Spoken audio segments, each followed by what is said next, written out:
Hello friends, आज M I L Hindi का important question बताएंगे। सेशन जिनका सेशन 2024 से 28 है उनके लिए इम्पोर्टेंट क्वेश्चन बताएंगे फर्स्ट सेमेस्टर का। चाहे आर्ट्स हो, साइंस हो, कॉमर्स हो, तीनों के लिए ये इम्पोर्टेंट क्वेश्चन बता रहे, ये तीनों आप कर लीजिएगा। तो सबसे पहले आपको क्वेश्चन पैटर्न बता देते हैं कैसे कैसे पूछेगा। तो सिंपल 30 नंबर का आपका क्वेश्चन रहेगा, ये जिसको सिंपल कह सकते हैं। ये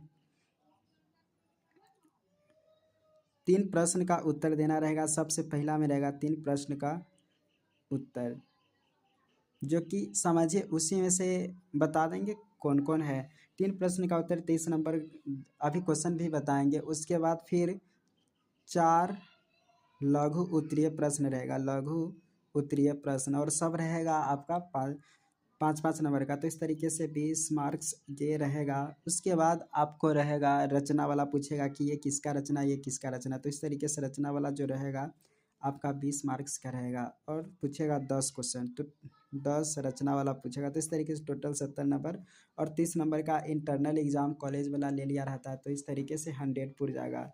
तो यहाँ पे कैसे पुरता है वो, जैसे पिछले साल कैसे क्वेश्चन पूछा गया था देख लीजिए।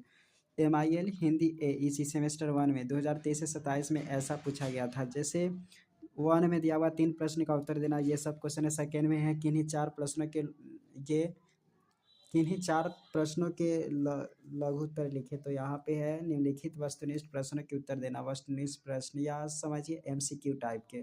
तो साखी किसकी रचना है, ये किनके द्वारा लिखा गया, किनके द्वारा लिखी थी, किसकी रचना, किसका कविता है, कविता का है, संकलित है, राज्य भाषा, हिंदी राज्य राजभाषा है या राज्य भाषा, तो राजभाषा। तो ऐसे फिर हिंदी दिवस कब मनाया जाता है, अब बोध अंग्रेजी में क्या कहते हैं। तो समझिए यहाँ पे 10 रचना या MCQ जो गेस पेपर में जितना है। MCQ गेस गेस पेपर का आप पूरा पढ़ लीजिए। MCQ गेस नहीं कर सकते, बाद बाकी ये सब क्वेश्चन को आपको टिक लगवा देते हैं कौन कौन क्वेश्चन आपको करना है। और एक और बात यहाँ पे बता देते हैं, अगर गेस पेपर का PDF अगर चाहिए 8873736306, तो ये व्हाट्सअप नंबर है। इस नंबर पे आप व्हाट्सअप करेंगे तो एक गेस पेपर 40 रुपीज़ में आपको मिल जाएगा। अब MIL हिंदी का इम्पोर्टेंट क्वेश्चन आपको बता देते कौन कौन क्वेश्चन आपको करना है।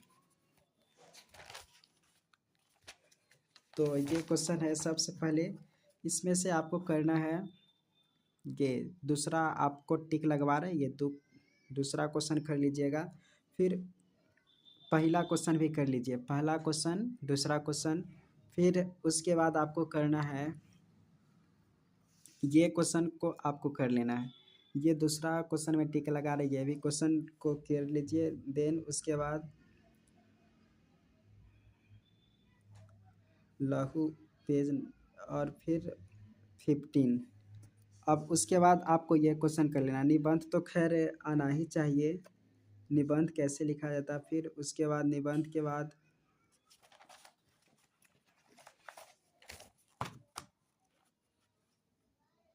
ये कोई ज़्यादा भारी नहीं है। निबंध लिखना, संक्षेपण, पल्लवन, अवबोधन, मुहावरा, हिंदी से अंग्रेजी अनुवाद, हिंदी से अंग्रेजी अनुवाद, और फिर अंग्रेजी से हिंदी अनुवाद। ज़्यादा कुछ नहीं, ये आपको करना है। मेन समझाना था, इसमें पूरा ना पढ़कर 3-4 ही चीज़ पढ़ना है। तो वो कुछ खास था कि इसमें से क्या क्या पढ़े, बाद बाकी निबंध ये सब तुरंत आप समझ जाइएगा।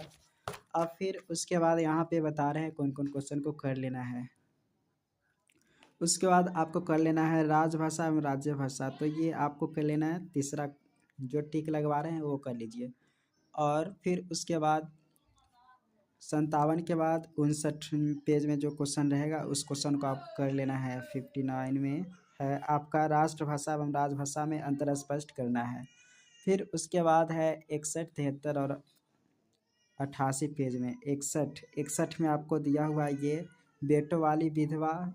61 के बाद 73 पेज में है तो गेहूं और गुलाब क्वेश्चन को आपको कर लेना है। और फिर उसके बाद 88 में जो सदाचार का ताबीज़, तो इसमें 6 है, 6 में से आपको सिर्फ 3 कर लेना है तो हो जाएगा तुरंत।